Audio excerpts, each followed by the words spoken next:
Come in, child. Come sit by me a while. The fire's just catching now. Listen to it. That soft crackle, like it's clearing its throat before it speaks. Pull that old blanket over your knees. Good. There. Now we're settled. You've been giving yourself away again, haven't you? I can hear it in how tired your voice sounds tonight. Not tired from work, no. Tired from something else. Tired from being everyone's open door. I know that tiredness, sweetheart. I carried it once, for years, before I understood what it was costing me. Let me tell you about the winter I stopped answering the door. I was younger than you'd guess. Maybe 30, maybe less. Living out past the old grain mill in a house with a roof that leaked snow instead of rain, if you can picture such a thing. And I was, my dear, what you might call a helpful man. Too helpful. If a neighbor's fence fell, I fixed it. If a cousin needed money, I found it, even when I didn't have it to spare. If someone needed a shoulder at midnight, I walked through the cold to give them mine. I thought that's what a good man did. I thought love meant never being unavailable. That January, the snow came heavy and didn't stop for 11 days. I remember the smell of it, clean and metal sharp, the way snow smells when it means business. And I remember sitting at my table one night, so hollowed out I couldn't feel my own hands, wondering why, after giving everything I had to everyone who asked, I felt more alone than the empty fields outside my window. I had become a well that everyone drew from, child, and no one ever thought to ask if the well still had water in it. That's the night my grandmother's old friend, a quiet woman named Odessa who lived alone at the edge of the frozen creek, sent word for me to come. And foolish, exhausted man that I was, I went, dragging myself through snow up past my knees, ready to give away whatever was left of me. But when I got there, she didn't ask me for anything at all. She just handed me a cup of something hot and said, "Sit down before you fall down." And I sat, and I wept right there at her table, because no one had told me to simply sit in a very long time. She let the silence hold us both for a while. Then she said something I have never forgotten, and I want to give it to you now, exactly as she gave it to me. She said, "A river that empties into every field it passes becomes a river that reaches no sea."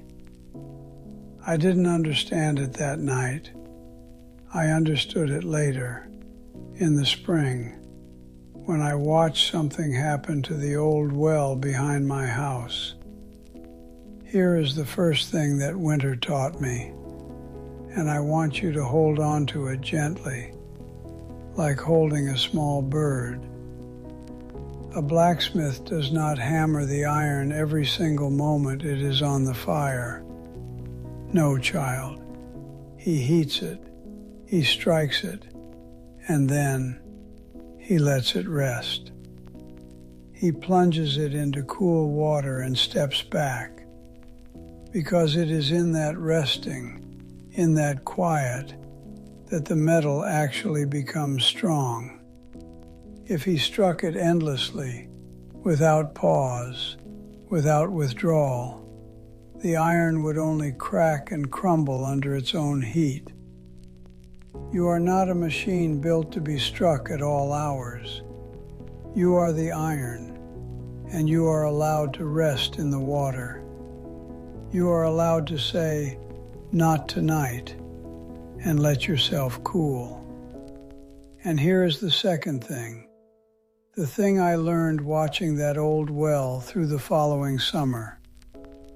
A well that everyone draws from, freely, endlessly, without ever letting it refill, eventually gives up nothing but mud. But a well that is tended, that is allowed to sit undisturbed after each drawing, fills itself back up from some deep, hidden spring nobody can see.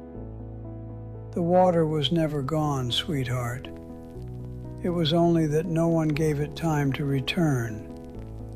Your silence, your stepping back, your quiet refusals, they are not cruelty. They are the resting of the iron. They are the refilling of the well.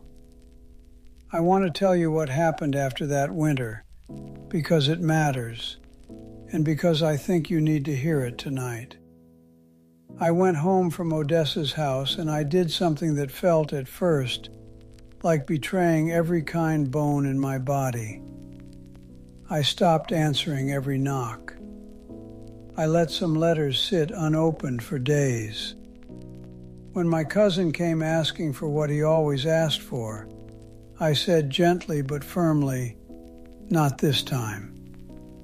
And oh, child, you should have heard the noise that followed.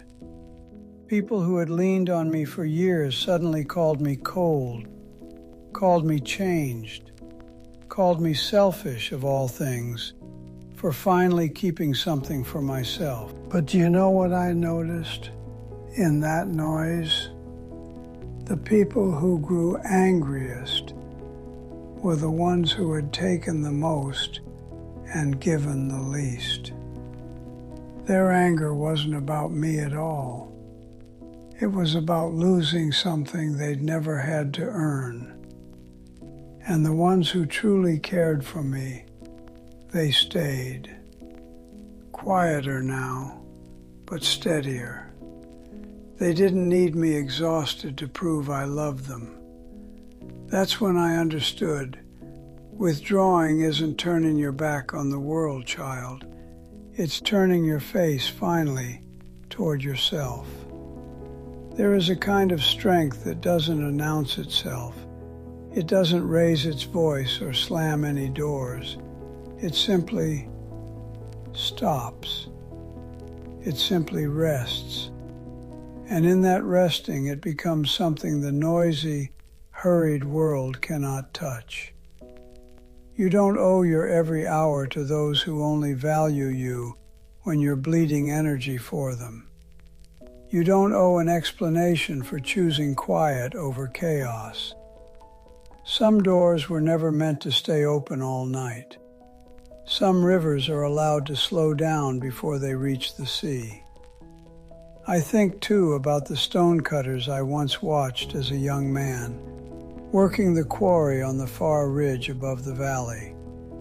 I used to sit and watch them for hours, fascinated by how slowly they worked. A man would set his chisel against a great slab of granite, strike it once, and then simply stand there, looking, waiting, before striking again. I asked one of them why he didn't work faster, why he didn't just hammer away without pause. He told me, "Child, if I strike without looking, I shatter the whole stone. If I strike and then wait and watch where the crack wants to travel, I carve something that lasts 100 years." That stayed with me longer than almost anything else from that season of my life. Because that's what your boundaries are, sweetheart. They are the pause between the strikes. They are not laziness. They are not coldness. They are the very thing that keeps you from shattering under the weight of everyone else's demands. Without that pause, you are only being struck, over and over, by hands that don't care where the crack travels, only that you keep giving something. And there's a second truth that quarry taught me, one I didn't understand until many years later. The stone that gets carved into something beautiful, a doorway, a fountain, the face above a chapel entrance, That stone is always cut away from the mountain first. It is separated, alone for a time, before anyone can shape it into anything worth keeping. No sculptor ever carved a masterpiece from a mountain still buried in the mountain, still fused to every other rock around it. It had to be lifted out, set apart, made solitary, before it could become something that lasted. Your solitude is not punishment, child. It is the lifting out. It is the necessary separation before the shaping can even begin. Now hear me, sweetheart, because this next part is the blessing I want to leave in your hands tonight. You will not lose yourself by stepping back. You will find yourself there, waiting, patient as an old well, patient as iron cooling in dark water. The people meant to stay near you, they'll still be there when you rise back up, steadier, quieter, whole. And the ones who only wanted your endless giving, let them go on their way. They were never drawing from a well that belonged to them anyway.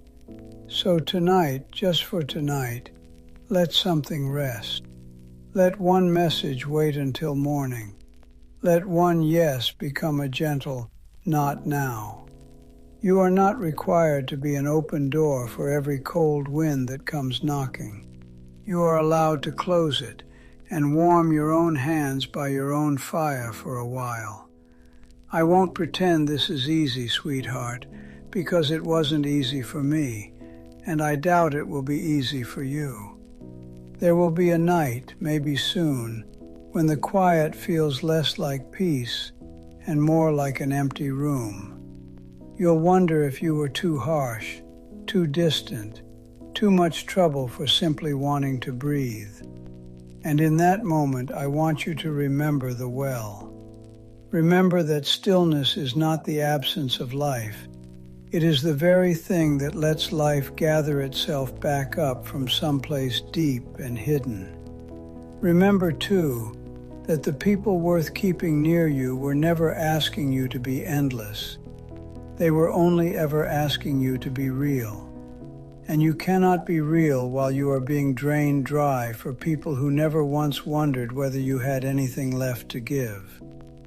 So let the noisy ones go on their way, wondering what happened to you.